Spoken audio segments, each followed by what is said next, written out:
Good evening, everybody, and welcome back to Teaching Through COVID. Again, my name is Peyton Bush. I am a 7th and 8th grade science teacher in the Iowa City School District. I also do a bunch of coaching on the side. Ultimately, I've just been making these videos to kind of share my thoughts, my feelings, and other things that are going on, not only in my room or my school, but the entire district with navigating this COVID year, essentially. All the guidelines, all the steps and necessary things that we as teachers have to do, and hopefully families are doing as well. Again, today was day 2 with our cohort B, ultimately the 18th day of school. We had been previously teaching the past 3 weeks 100% online. The beginning of this week was the beginning of our hybrid style schedule. Again, we started with our A cohort. They came Monday and Tuesday. Our B cohort this week meets Wednesday through Friday. And then we kind of, again, flip that every other week, again, giving A kids 3 days, B kids 2, and then, again, like I said, we flip-flop that every single week. Like I just mentioned, today was day 2 with our B cohort. Again, now the kids, yesterday was first day in the building, so there were a lot of jitters, a lot of nerves. Today, everybody was a lot more relaxed with things. They had a better understanding of how things were going. So ultimately, then class went even more smoothly. Again, second time through. I guess some thoughts about that is, I guess I hadn't thought about it until it was said in a meeting, but we used to teach everything once. Once if you have the same subject and same section, the 6 periods of the day. So you teach the same lesson 6 times through. Now if you teach the same lesson, you could teach it 6 times on Monday, and then the 6 times again whenever you see your other cohort. So now you're definitely double teaching, you're going over it twice as much. Again, it's not bad. It just, by the end of today, it's the second time I had been through this stuff, like I had said, so it's not, I'm not calling it boring, it's just trying to remember if you have shared all the information and said all the extra stuff that you had maybe said to your other classes beforehand. Not that it's completely important or ends up on the test, but again, it just kind of sparks different thinking, it sparks conversation, kind of makes things more interesting. But again, it still went fine. There were no really hiccups or anything. Again, honestly, maybe the B kids will have a better version of it too, because we would have gone through it a number of times beforehand. But again, things were fine. Kids, again, roll really well with the punches and all the changes going on, even though change for students isn't really necessarily a good thing.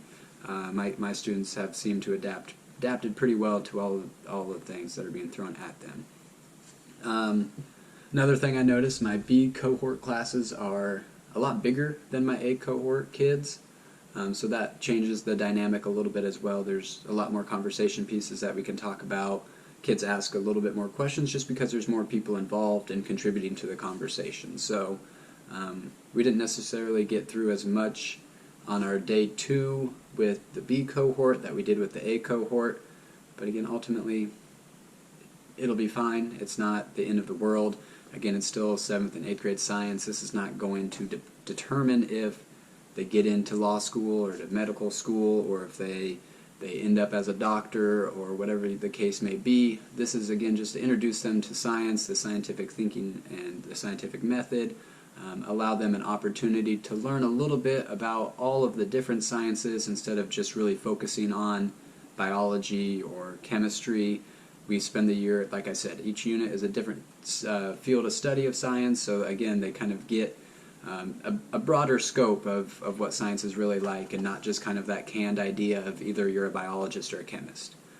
I think that's pretty cool.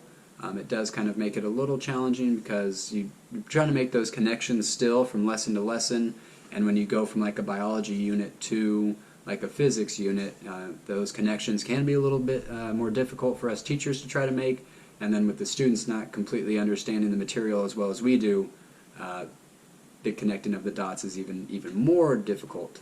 So we still try. We try to put it in order so that it makes sense transition-wise, and making those connections with previous units and previous content as well. But yeah, that's really what junior high science is all about right now. Teaching 7th and 8th grade. 7th grade, we're kind of going over things that they maybe should have covered last year that they may have missed. That's Intro to Science, Scientific Method, what's living and non-living, and ultimately cells. That's a 6th grade unit. We're trying to get through that, and then we'll get caught up with our 7th grade curriculum. 8th graders, we started our first unit. That's Weather and Climate, all of that good stuff that involves talking about some energy transfer and some changes of matter. 2 units that we did last year. Now this year we're combining the concepts and focusing how they contribute to weather and climate. It's pretty sweet. I like kind of the segue, the transition from those to this unit here, because a lot of kids are bringing up pieces and conversations that we had last year as 7th graders when we did talk about those 2 units. So that's actually pretty awesome to see. I wasn't completely anticipating having that happen, but it's kind of cool that it did. So yeah. Another thing today, which is more kids in the building in general than the past 2 days. Today with some students, it was a reminder that school is kind of an escape from other things that are going on in their life. Again, some teachers kind of forget this. There is a bigger picture to things than what you're teaching in your classroom, and I try to tell my kids that. I try to at least kind of show and represent that yes, everybody has to take science, and yes, I understand not everybody likes science. However, scientific thinking is done every day, whether or not you're thinking about it. So if you can problem solve, if you can think through the situation, that's thinking like a scientist. But like I said, I stress to my kids more about, are you a better person at the end of the year when you're leaving the school than when you came into my room at the beginning of the year? That's what means more to me. Again, I hope I can share some of my enthusiasm and some of my excitement and love for the different sciences. But again, I'm doing this personally. I'm trying to better myself every day, every week, every month. And so if I can express that with my kids and say it is a everyday process, it's a lifelong process, that you're going to have bad days, you're going to have good days, but ultimately always remember to try to make the right decision, try to treat everybody with respect, and life will ultimately end up being okay. Again, that's easier said than done. Especially for some people and students and where they come from at home and what's going on outside of school. It's really hard to kind of shut out those type of comments and kind of ignore it based on what's really right there in front of them. It's hard sometimes to conceptualize a bigger picture just because things are just so harsh in our lives at that moment. But again, we can try. You can try as hard as you can. Like I've mentioned before, if you just put your best foot forward, if you just try your best, try your hardest, only good things can come out of it. And this year, that's all it's about. Yeah, we're going to teach the content. Yeah, we're going to get through it all. But these kids have now, over the past 6-7 months, have been exposed to more things than what people sometimes get exposed to in their entire life. So again, it's teaching people to, how can you handle being a person? How can you handle other people? What it's like to be different and express the differences between us, but then also respect those differences, because nobody's alike. And like I tell my kids, life would be extremely boring if we all were the same. So it's a fascinating thing that we're all different, and so we should respect that and enjoy it. I mean, again, if you have an opportunity to meet somebody that looks different than you, talks different than you, dresses different than you, don't mock them, don't make fun of them. That's a learning possibility. That's a learning experience waiting to happen. These kids in Iowa City, man, they've got it made with that, because you just walk outside the door and there's somebody out there that they're not like you at all. Where I grew up, we all looked the same. The argument was Ford or Dodge, John Deere or Kubota. Not a lot of variety. So I didn't really get the life experience or exposure that some of these junior high kids have until I got into college. And so I stress that, and I talk about how important that is for them, just for development of being a human, and just having that ability to sympathize and connect with people. It's a pretty fascinating thing here. So again, just working. We want to be scientists. I want the kids to enjoy and have fun in science, but I also understand, heck, science is not for everybody. Everybody's got to be a person, so let's be the best person that we can. And again, like I said, I work on that too. Some other things from today. Finally getting some sports emails. We're going to try to have our junior high basketball season this year starting October 12th. So we finally got an email about some information for that today. That's going to look a little bit different than it normally has because kids can only practice and participate on games on the days that their cohort has come to school. And so it's kind of been explained like Cohort A will practice Monday and Tuesdays with games on Tuesdays. Cohort B will practice Thursdays and Fridays with games on Thursdays.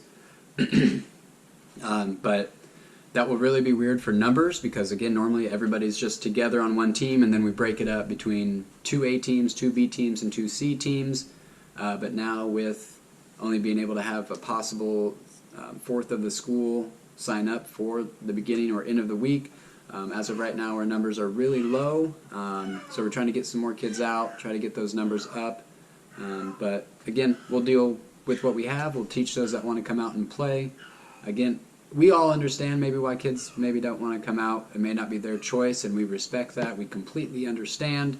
And again, we'll just see kind of what happens and where it goes. Another cool thing for this year, due to everything going on and our school being under construction, there is a new arena being built in town, the Green State Arena. It's essentially will be an ice skating rink, also being used for the Iowa women's volleyball team. It's big enough, I believe, I think I've heard this correctly, it's big enough for 3 basketball courts. And so then on game days, there's 3 middle schools in town, and then Prairie from Cedar Rapids will come down. And whenever we do play, we'll be able to play everybody almost at the same time, so it shouldn't be a late evening for families. We'll get everybody out of there in a reasonable time. But yeah, it'll look different because we can't really, I don't want to say stack, but you can't put all your A kids together, all your B kids, whatever. You're going to be dealing with whoever is in each cohort. And so one cohort could be extremely loaded, and so you have a bunch of kids there that can play on the A cohort or the B cohort, and then vice versa. The other cohort could be could need a little bit more practice, could need a little bit more work on some things, and I guess we'll just have to figure out and cross that bridge when it comes. So we'll kind of see what happens with that moving forward. But yeah, like I said, it was day 2 with our B cohort, 18th day of our school year, trucking right along, getting through quite a bit, starting to get to know these kids a little bit more. It's been awesome. Had a lot of fun today, like I said, with my 7th graders. Played our Would You Rather again and our lineup game. The kids really eat that up and have a lot of fun with it. Had some good conversations about the choices and decisions they made. It was fun. It's a lot of fun. I'm being reminded again on why I decided to do what I do. So other than that, can't think of anything else that was from today. Again, I'm still excited to be back. I'm ready to continue going on with things. I'm ready to see kind of how basketball season will go. And hopefully we'll get to finish all of it, get a chance for the kids to play and participate, and then move into maybe the winter and high school season. So that, again, we'll figure out more about that come when start season for that is. So other than that, guys, like I always say, be nice to your friends, drink your water, wear your mask, have a good rest of your night.